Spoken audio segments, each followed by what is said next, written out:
everybody. I hesitate to say good afternoon because what is happening in these buildings is an escalating emergency and a real extraordinary travesty of justice. I'm New York City Controller Brad Lander, back here for now what I think is the fifth time. And honestly, what I saw today is worse than times 1 through 4.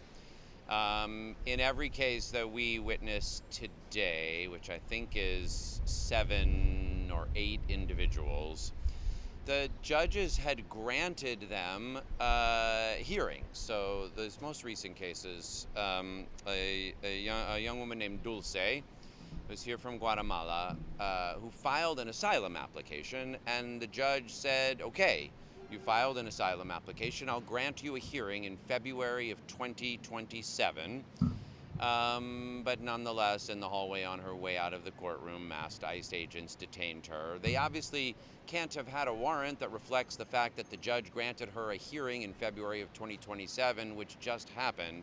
And I really think this is important. What we thought was happening in these buildings, which was already a travesty of justice, is that the government was making motions to dismiss people's cases and strip them of their status as asylum seekers, essentially rendering them back to the border, and then using that legal falsehood to take them via expedited removal. And that is a gross process without adequate legal basis that should not be executed by masked ICE agents not wearing uniforms and presenting no judicial warrant. But what's happening now is that people who clearly have status as asylum seekers, either a motion to dismiss is not being made or not being granted. They have pending asylum applications. The judge is granting them a hearing to present their credible fear, and nonetheless, ICE, without any rationale whatsoever, is disappearing with them. And when I asked, do you plan to produce them for the February 2027 hearing, or are you processing them for deportation despite the fact that they are asylum seekers? Of course, they refuse to answer questions or show the warrants. Like, it is an utterly unlawful process. It is, it's just hard to explain. It's like, take a minute, excuse me. The other two individuals, Juan Diego and Juan Camilo, are from Colombia. Their father was assassinated. They came here when they're 19. They filed an asylum application. Now they're 23. They are certain they will be killed if they are deported to Colombia, and they broke down crying as they understood what was happening because they came into this building believing what they were getting was a step toward having their asylum case heard. For what it's worth, they were screwed by a private immigration attorney who was supposed to be here with them today, who was not here with them today. The judge said, I'll therefore grant you time until February of 2027. That did not stop ICE from grabbing them both. And again, who has any idea what the fuck ICE is going to do with them? I mean, we don't know how long they'll be held here where there's no beds. We don't know where they'll be. I asked, okay, the judge expects them back in February 2027. Are you going to make sure that they are? And they made clear they have no intention of that. They said they will get a hearing somewhere. But what that means is that they intend just to process them for deportation. But this is just like, I really want to underline this. This is new.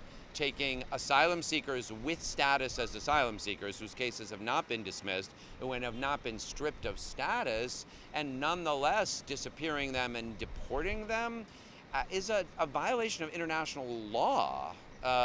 So that is new. One more thing I just wanted to say in this context that I didn't report last time because Meg didn't tell me until after we left. Last Friday when we were here on a somewhat similar case, there was a couple, and they granted her a change of venue to Newark and a subsequent hearing, and she was able, she did not get detained. Her husband, she's 8 months pregnant. Her husband had the exact same asylum, came across with her together. They nonetheless dismissed his case and ripped him from her arms. And they're fleeing violence in their country. And, when she broke down in Meg's arms, in my wife's arms, and said, are they going to kill him? not meeting people back in their home country of Ecuador, meaning the ICE agents who just had ripped him from her. Like, these are people who are fleeing violence and now here in our country are being subjected to violence by federal government officials acting without appropriate warrants in the hallways, lurking in the hallways of buildings and without anything closely resembling due process. So, I mean, I'll be honest, and I have said this a few times, like, it's really depressing. We are trying to figure out what the things are that we can do. Some of these folks, you know, there have now been in a couple of cases habeas petitions filed to try to get these cases into federal court where at least ostensibly some rule of law would still apply, because I can tell you for sure there is no rule of law applying in these buildings right now. And they almost arrested Dean also. I'm glad they didn't arrest you, Dean, but. I appreciate it. Thank you very much for arresting you. Brad, I just wanted to ask you to speak to some folks, and they applaud you all the work you've done coming here repeatedly, but they're also frustrated that you're the only single elected officials coming out here. The seas in rage, people are very angry about what's going on. It seems like they're not seeing support from other elected officials. Can you just touch upon that? I mean, what do we have to do to get other support? Yeah, I mean, on Friday, council members Kaman Hanif and Assembly member Gonzalez Rojas were here. But yes, like, I urge every elected official in the city of New York to come down here. It is it's enraging, and you have to, like, I didn't understand what was going on until I sat in the courtrooms and watched what's happened. But I just don't know how anyone, whether they're an elected official or not, could sit and watch what happened to Dulce and to Juan Diego and Juan Camilo and understand what a travesty of justice is taking place in these buildings. And yes, like, there's a lot of emergencies going on, but what is happening here is a fundamental erosion of the rule of law. Like, Donald Trump, like we say, Donald Trump is turning our constitutional democracy into a country under authoritarian rule. Like, this is banana republic. These are asylum seekers the judge has granted them a hearing, and nonetheless government officials are disappearing them. It is an emergency.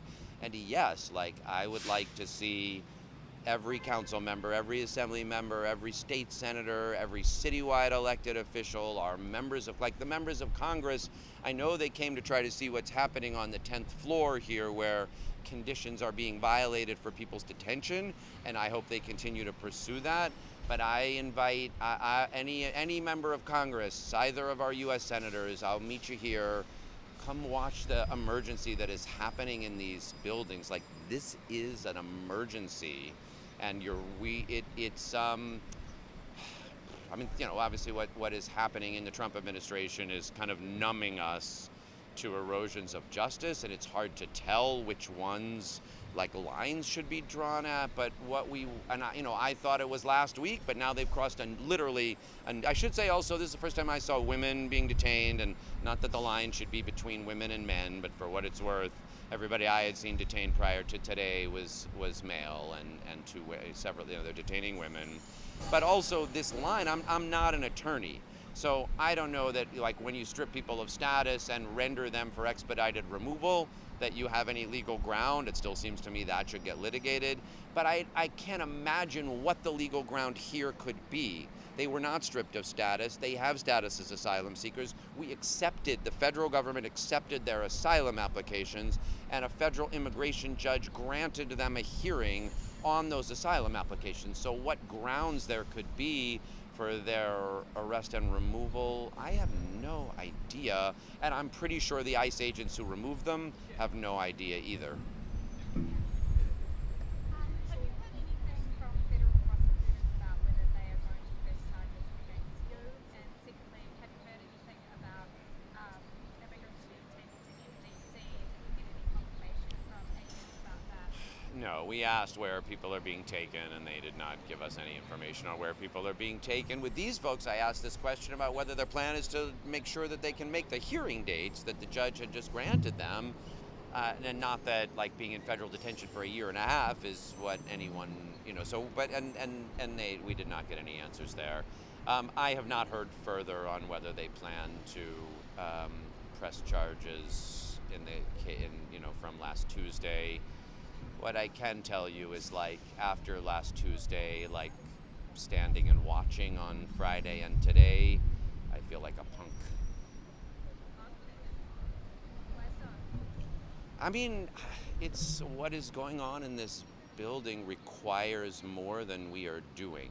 Right. Feel helpless. I feel helpless. Any other on-topic questions? Thank you.